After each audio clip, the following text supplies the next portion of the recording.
Bhante, in almost every sitting, and most of the time when not sitting, the awareness of being infused, subfused, and seemingly held by waves of changing energies is growing. It is very peaceful and appears to happen all by itself with no effort on my part. Should I sit even longer than 3 hours a day? Oh, yes, very good. Oh, simultaneously? Oh, 3 hours per sitting, not per day. 3 hours at one sitting? Should she sit longer than 3 hours per sitting? In one sitting? Yes. Yeah, if you can, it is very good.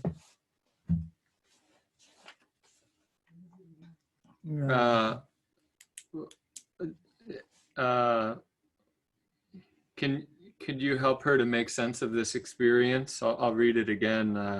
The awareness of being infused, suffused, and seemingly held by waves and changing energies is growing. It is very peaceful and appears to happen all by itself with no effort on my part.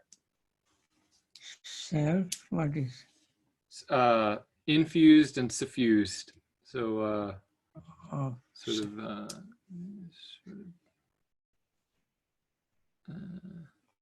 dissolving. Can you use different words to describe it? Inside the body, outside the body. Inside and outside of the body. It just The same energy.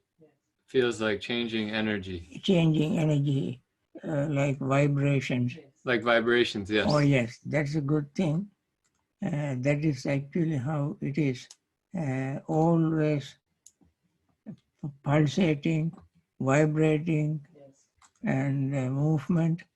You will notice movements, countless, you cannot count. In any part, anywhere, you cannot count the amount of pulses, changes, what you call motion, movement, flux, always changing. If you notice that, that's a very good thing without any effort. Okay. So continue on course, I guess. Yeah. All right. Another question?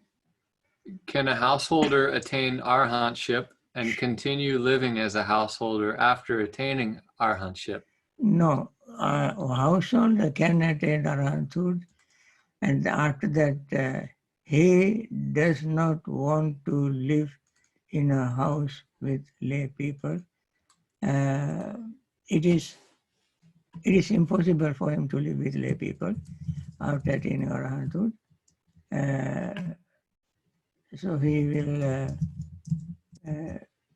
go to other monastic, practicing monastic precepts, where he feel comfortable and can join them.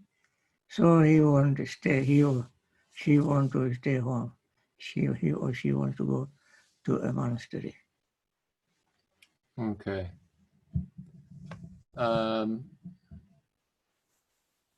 Let's see. Bhante, can you explain 4 faculties of spiritualities?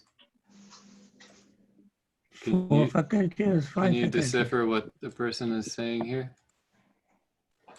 5 spiritual faculties. Yeah, maybe it's the 5 spiritual faculties. They are Saddha, Virya, Sati, Samadhi, Panya. These are the 5 spiritual faculties. They are called Indriya, Saddindriya, Satindriya, Samadhi, Virendriya, Panya, Indriya. Indriya means faculty. Saddindriya means faculty of faith. Virya is faculty of energy. Satindriya, Virendriya, Satindriya faculty of mindfulness. Samadhindriya mindfulness, faculty of concentration. Panyindriya is the faculty of wisdom. These are the 5 spiritual faculties.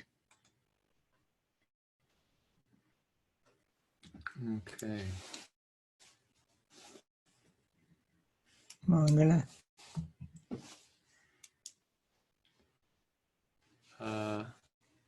Bhante, what is a suitable object for metta meditation?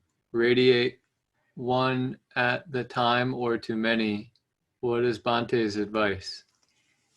My advice is don't select any particular person and put all persons, animals, all living beings into one basket, one pot, melting pot, so to say. Don't think of any particular person. Let the metta be boundless, as well as there is the universe. In the universe there may be living beings, we don't know how many, but all include into one as a one unit. That would be the object of metta meditation. Thank you, Bhante. Mhm.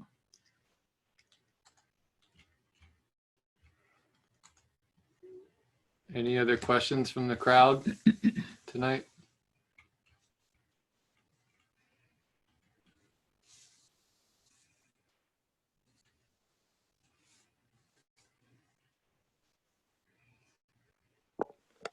Bhante Avasarai, can you explain to me how does Yeah. someone meditate in Iryapatha or Iryapatha meditation? Do you? I see. Iryapada means there are 4. Iryapada means postures. Yes. Sitting, standing, walking, lying down are the 4 postures. When we sit, we do not think that I sit. In sitting, we may eliminate the word I, but be aware of the posture caused by our maybe intention first to sit, and then assume a posture and sit in that posture. So without thinking of I, my body, my legs, and so forth, without bringing all this into your mind, you just be aware of bending, sitting, and straightening the body, and so forth. And then that is mindfulness of that posture. Similarly, when we walk, when we stand up, the same way we start changing our posture with the intention, then we stand, we just pay attention to our breath, our standing posture, and then we come to the breath, and so forth, without thinking, I do, I do, I do.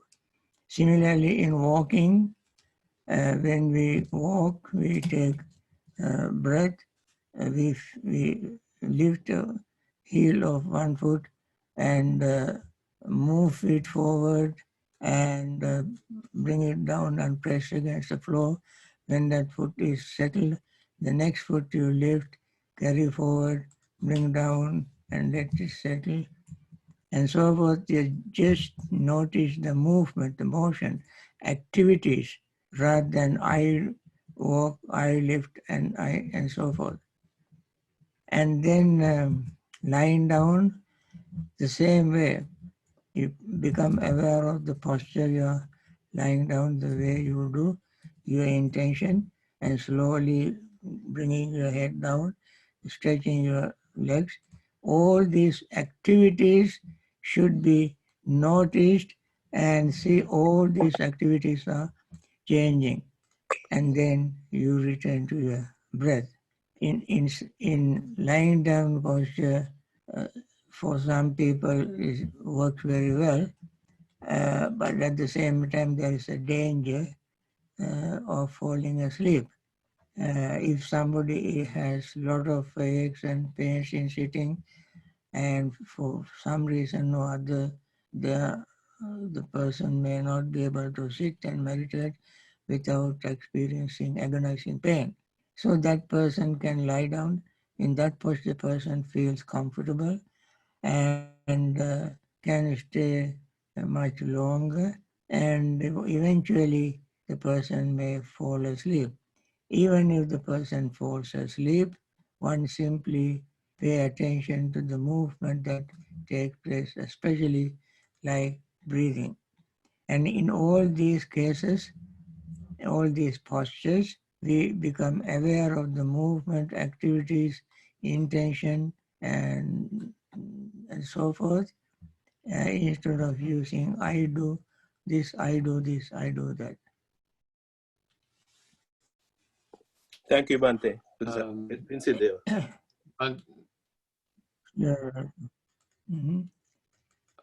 Bhante, this person asked this question this morning, but we didn't have the time to answer it. Does the breathing literally cease during fourth jhana, or is there still breathing and one does just completely detach from it? The breathing, one would be detached from it. Breathing, if you are in the fourth jhana, the breathing will go on and you may not notice it. So I think according to Chula Vedala Sutta, breathing stops for you to notice, and you are very much like in a still, immovable state.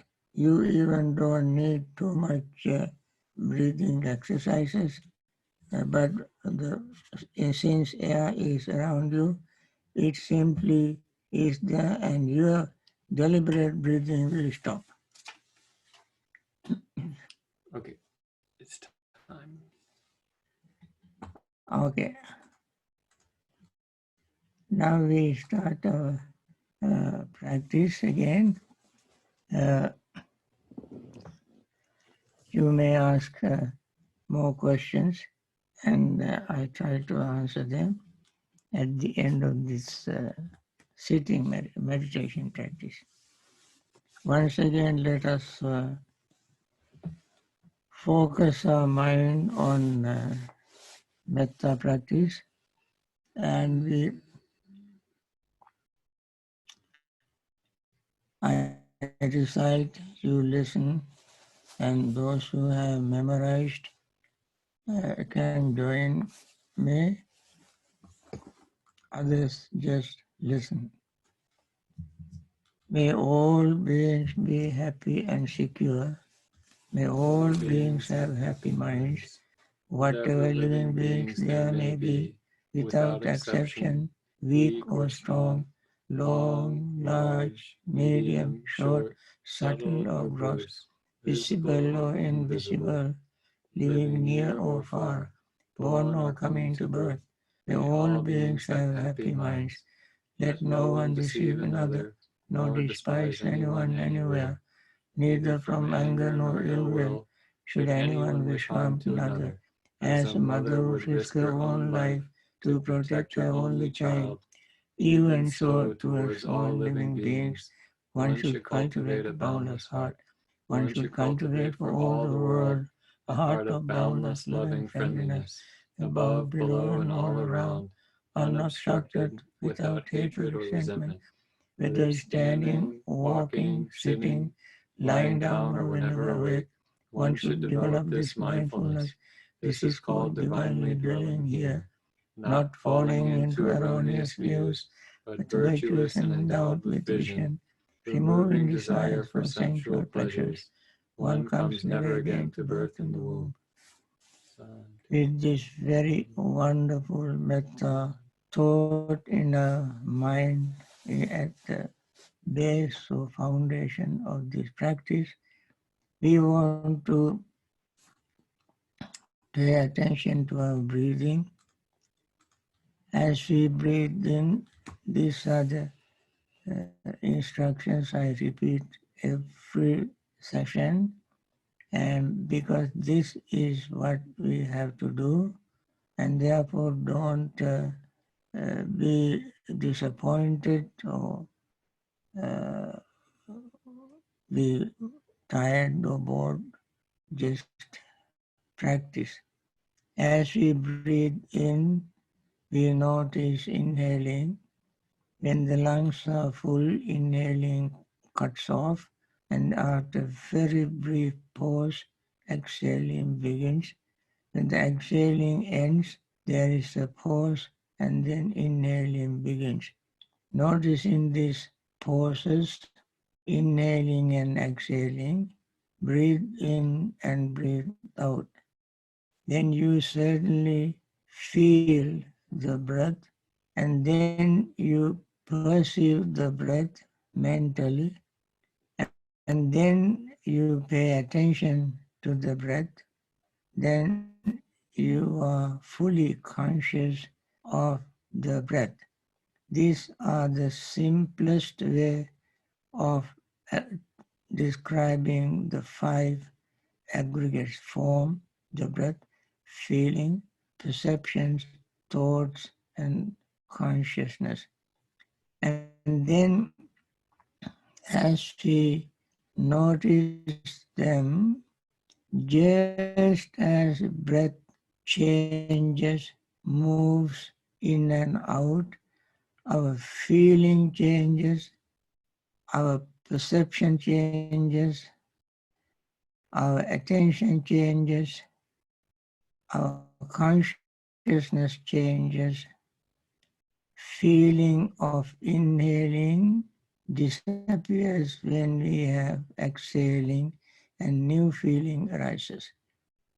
Perception also, inhaling one perception, exhaling another perception, pause in between another perception. Attention, inhaling one attention, that attention changes when the breath ceases inhaling, and then exhaling begins, another attention to the exhaling. And then our consciousness also changes with the inhaling breath, exhaling breath, sensations, attention, consciousness also changes. And these changes hold on to our mind, and we become very much like one changing unit or entity. When the mind is fully engaged in this movement, motion, then all our hindrances, greed, resentment, restlessness and worry, sleepiness and drowsiness, and doubt all will fade away, because we have much more important and worthy of paying respect is going on. And therefore, hindrances subside. Then we gain a degree of concentration with the sense of feeling of metta, compassion, joy, happiness, and concentration. So we continue our practice. You don't have to repeat any of these words. Words are used only to explain. What really matters is our personal experience. With this, I stop talking and we all practice together.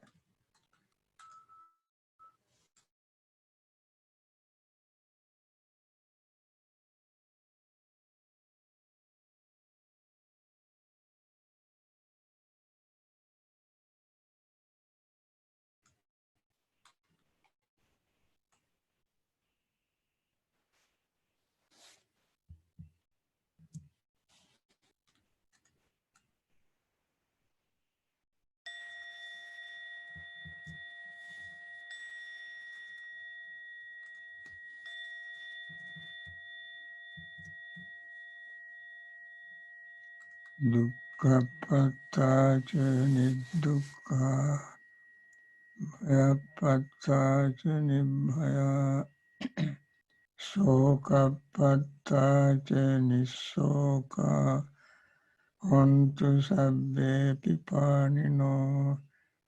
May the suffering be free from suffering. May the fear-struck be free from fear. May the grieving be free from grief. So too may all living beings.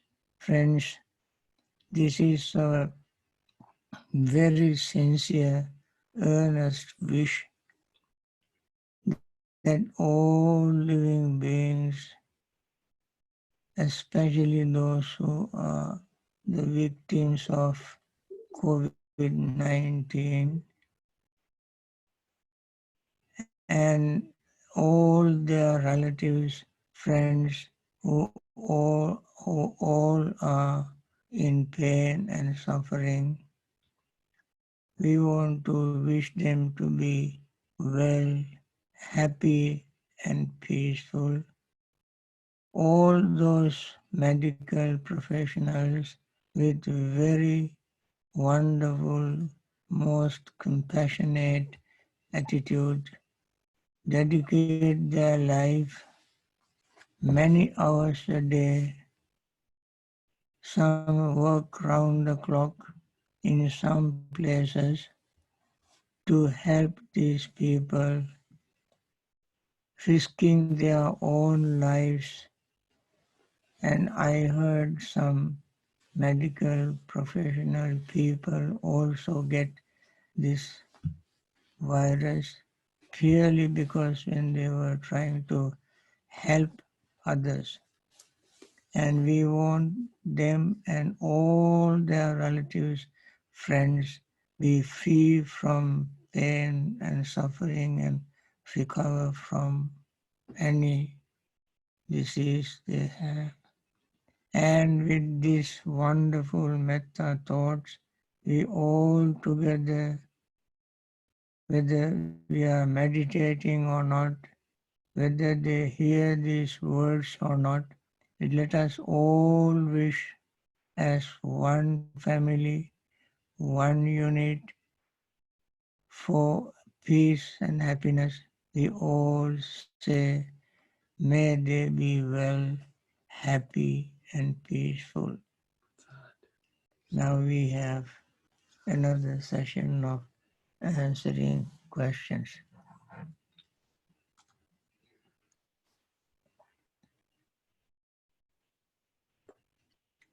Bhante, concerning the pause in between the in and out breath, what do we do when the pause is very long? There are times when the pause is longer than the breath itself. There are times when there doesn't seem to be a pause. Now, the pause seems to be too long for some people because the inhaling or exhaling towards the end, for instance, when lungs are full, if you feel the pause very long, then you might let the breath slowly move out. You cannot hold the breath too long. Also, when you breathe out, when the lungs are empty, whether you like it or not, it is built-in mechanism for the contracted lungs to expand. Otherwise, you will have a lot of problem with deprivation of oxygen. And this is very natural thing. You may feel that when you have breathe out, that there is a long pause. But while you are thinking that way, the breath naturally goes into fill your lungs. You will have breath there, but pause cannot be too long. It is just your feeling that the pause is too long. And therefore, I would not try to stay in that gap too long. Even if you want to do it, that it doesn't happen. So you can even check if you have any modern days, there are so many machines, you can check in those machines whether your pause is longer than usual or not. I think this is what I can say answering that question. Bhante, could you please explain why I feel more anger after I have engaged in metta meditation? I feel that my mind is quite peaceful during the meditation. Mm-hmm. Okay. They're feeling anger after the metta meditation, but during the meditation, they feel peaceful. Yeah. You may extend your metta practice in sitting metta practice until your anger becomes very weak. As soon as you get out of metta meditation, anger will come back, will invade your mind. And therefore, when that happens, try again to deal with the anger. And at that time, you cannot practice metta when the anger is very active. So do other things like chanting, reading, practicing other part of meditation, like paying attention to the breath, paying attention to impermanence of 32 parts of the body, seeing that everything is changing, impermanent. When you use these various things, your anger will subside definitely, and then again start practicing metta when the anger disappears from your mind. So you got to do this sort of repetitions with determination.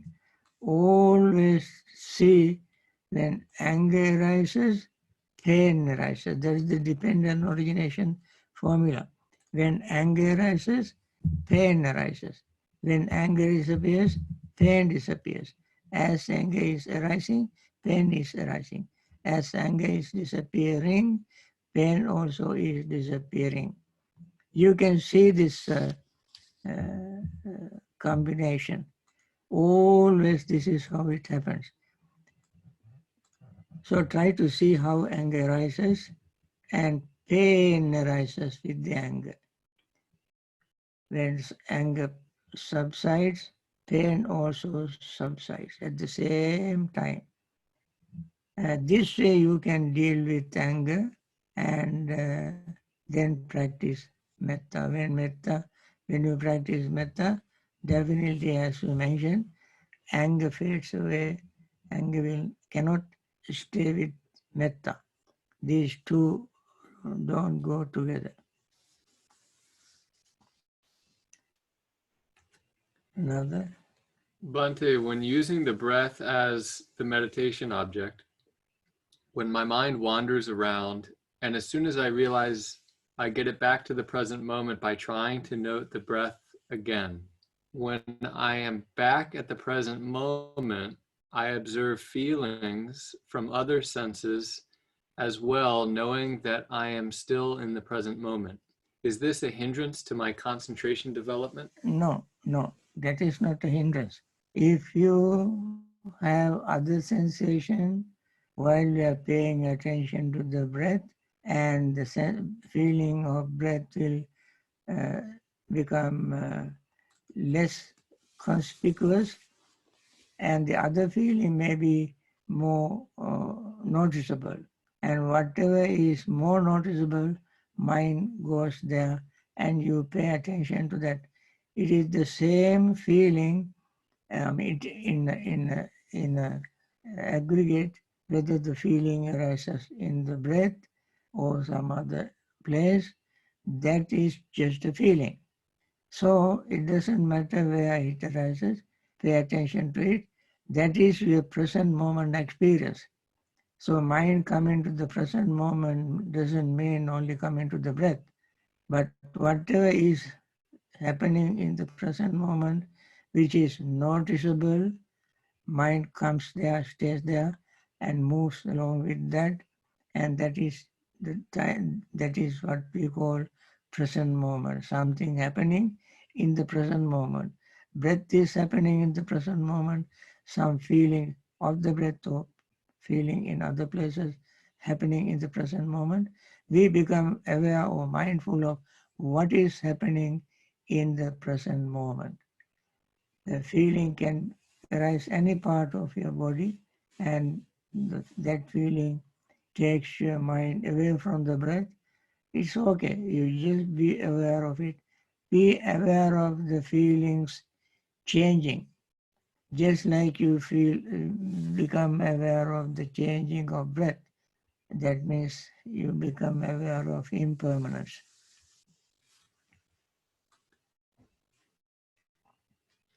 Bhante, what would you recommend as the direct path to be freed from Sakya Diti, identity personality view?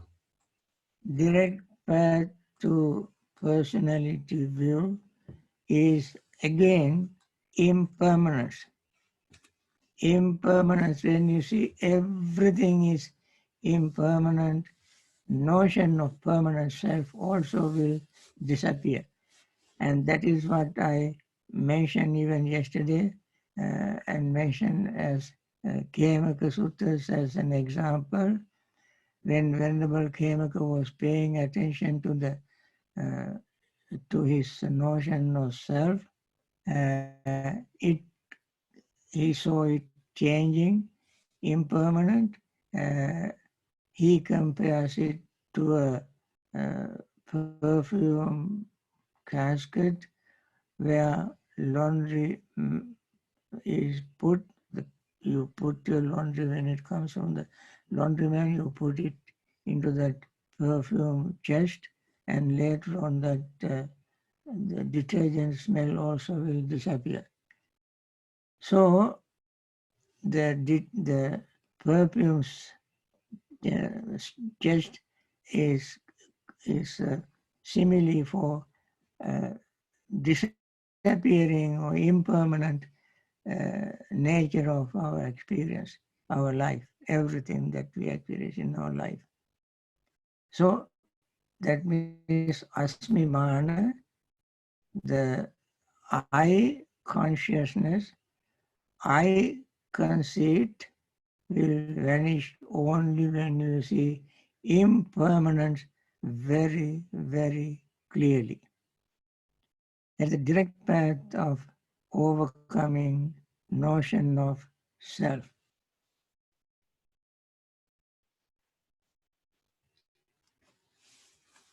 Okay?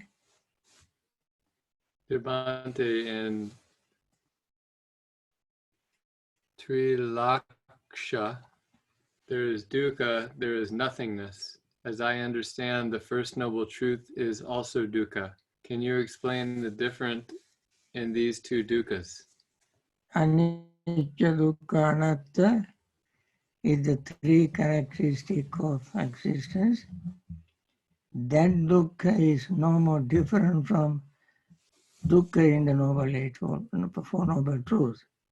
Dukkha, wherever we mention, in what context it may be, that dukkha belongs to dukkha arya satya, the first noble truth.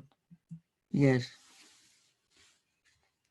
And by dukkha, we're referring to The first noble truth.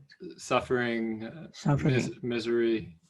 Suffering, origin of suffering, end of suffering, path lead to the end of suffering. All refers to suffering first. And that is why Buddha said in Alagadru Sutta and various other suttas, I have taught only dukkha and cessation of dukkha, the suffering and ending suffering. That is what he taught in brief. But in explanation, we have other two also. And therefore, dukkha is dukkha wherever it arises. Okay? Bhante, one question that comes up in sort of Western meditation circles that hasn't come up since these sessions started is the instances of self-hatred. And I'm wondering what advice you would give to people who experience any sort of self-esteem issues, self-doubt, self-hatred. Are there any sort of Buddhist practices that can help alleviate that? Yes. For any hatred or for oneself, for others, one remedy is practicing metta, and you cannot practice metta, as I mentioned, when you are full of hatred towards yourself, and therefore you have to build up your self-confidence. Self-confidence comes along with the practice. You, even with difficulties, you have to force yourself to practice meditation. And then when you keep trying again and again and again, one moment, one day, you will experience something, maybe very tiny little success in your practice. And that gives you confidence. From your own experience, you build up confidence. Yes, it seems to be working. So let me do it more. And you keep practicing more and more and more. Then your confidence will build up. When your confidence builds up, you begin to love yourself, that you are not that hopeless person. You are somebody who can do something for you as well as for others. So self-confidence is absolutely necessary to overcome self-hate. Once you establish this self-confidence, not wrong, not what you call negative type of self-confidence, but this is self-confidence arising from your own personal experience, not to self-praise or disparage others and so on. But in your own life, you can see that you can do something. When that arises, you start practicing metta towards yourself, and just relax, and then start practicing to all living beings. I mentioned, very honestly, sincerely, we practice metta to all beings in 10 directions, forgetting yourself. When you keep practicing metta towards beings in 10 directions for few minutes, then when you return to yourself, you are full of metta. At the beginning, you forget yourself and send metta outside. And then you may be tired and so forth. Then you might return to yourself. Then you will be surprised how much relaxed you are, how much metta you have within yourself. And that is we have to make some effort to overcome this negative attitude towards oneself. Thank you, Bhante. Okay? Okay, shall we end this session? And I'm glad that you all came, so many of you, and continue your practice. And I see you all tomorrow morning at 10 o'clock. Those who are celebrating Sri Lankan New Year, I want to wish them once again Happy New Year. And see you. Sadhu, sadhu. Sadhu, sadhu, sadhu. Hey, you are amazing. Thank you. Oh, yeah, Bhante. Thank you, Bhante. Sadhu, sadhu. Thank you, Bhante. Thank you, Bhante. May Bhante be well and happy. Bhante.